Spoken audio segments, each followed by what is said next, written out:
Congress under Rahul Gandhi and the National Conference under the Abdullahs have finalized a seat-sharing deal for the upcoming Jammu and Kashmir Assembly elections. This is the same National Conference that wants to bring back Article 370 in Jammu and Kashmir and has promised to do so in their manifesto. Now, why does National Conference have so much love for Article 370 that they want to bring it back? Don't they care that this will reverse all the development that the Modi government has brought to the region? Don't they care that the reintroduction of Article 370 will push Jammu and Kashmir into the dark days of insurgency and separatism? And yet, National Conference wants Article 370 back. Why? To understand the reasons for this and why Rahul Gandhi is allied with the Abdullahs, one needs to go look at the history of the National Conference Party. National Conference was established by Sheikh Abdullah, the father of Farooq Abdullah and the grandfather of Omar Abdullah. Sheikh Abdullah had a close relationship with India's first Prime Minister Jawaharlal Nehru, who called Abdullah his blood brother. In 1932, Sheikh Abdullah established the Kashmir Muslim Conference. In 1939, the party's name was changed to National Conference, using the renaming to disguise a radical and fundamentalist party as a nationalist party. Sheikh Abdullah wanted to rule over Kashmir and established a communist form of government. And what did Nehru have to say about all this? Speaking at the 1945 session of the National Conference, Nehru said that if non-Muslims wanted to live in Kashmir, they must join the National Conference or else bid goodbye to the country. He also added that if the Pandits did not join the National Conference, no safeguards or weightage will protect them. In 1946, Sheikh Abdullah launched the Quit Kashmir movement against the Hindu king Raja Hari Singh and wanted him to be driven out of the Kashmir Valley. While the Quit India movement was against the British, a foreign foe, Sheikh Abdullah had launched the Quit Kashmir movement against a fellow Indian. Amidst all this, Jawaharlal Nehru, despite being a Kashmiri Hindu himself, ignored Sheikh Abdullah's moves to destabilize Kashmir. In fact, Nehru tacitly supported Sheikh Abdullah. He had called Sheikh Abdullah as a man above suspicion and that he was only acting in the interest of Kashmir. When Maharaja Hari Singh arrested Sheikh Abdullah in May 1946, Nehru took it as an insult. When Pakistan invaded Jammu and Kashmir on 22nd October 1947, the small forces of Maharaja Hari Singh were no match for the hordes of Pakistani tribesmen pillaging and massacring the native Hindu and Sikh populations. India helped the princely ruler under the condition that he sign the instrument of accession ceding his state to India, which he did. But the real problem had just begun. Nehru appointed Sheikh Abdullah as the head of an emergency administration in Jammu and Kashmir.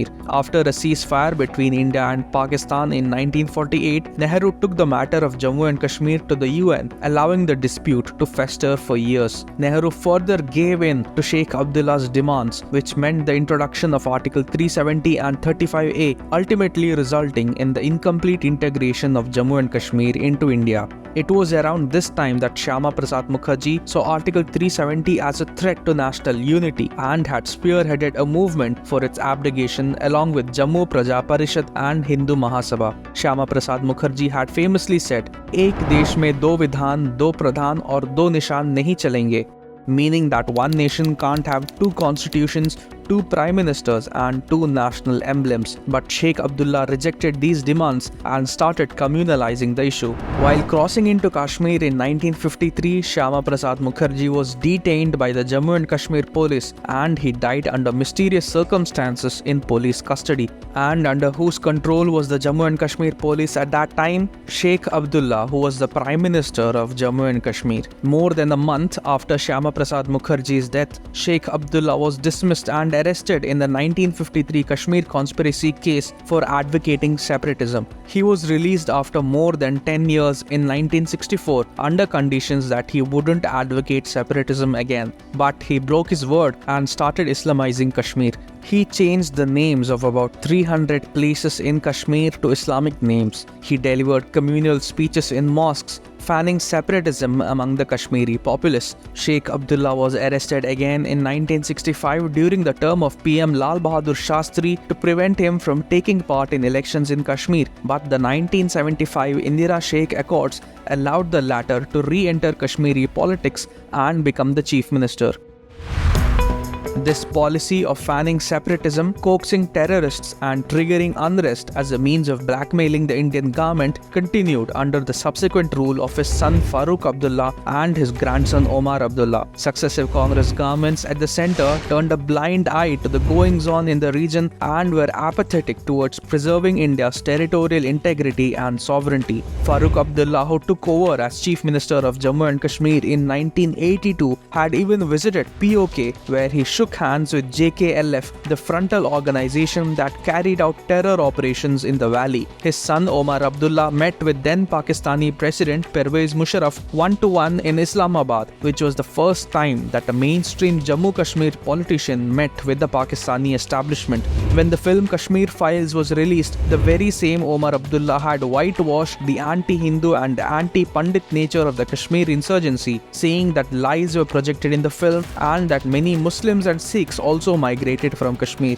Today, Omar Abdullah is meeting with US diplomats right when the Jammu and Kashmir Assembly polls are mere weeks away. All this happened because Nehru put his personal friendship with Sheikh Abdullah above national interest and allowed for the creation of Article 370 in Jammu and Kashmir. This meant an incomplete integration of Jammu and Kashmir with the rest of India, and the region became a hotbed of separatism and terrorism. The Abdullahs also ran the erstwhile state as their personal fiefdom. Is this the reason they want Article 370 back? The friendship between the Nehru-Gandhi family and the Abdullahs, which started with Nehru and Sheikh Abdullah, continues to this day, as is evident not only from the bonhomie between Rahul Gandhi and Omar Abdullah, but also by the Congress's alliance with the National Conference, a party which wants to bring back Article 370. Needless to say, a win for the Congress's alliance with National Conference will undo whatever progress and transformation the Modi government has brought to Jammu and Kashmir by abrogating Article 370, which can only spell disaster for India.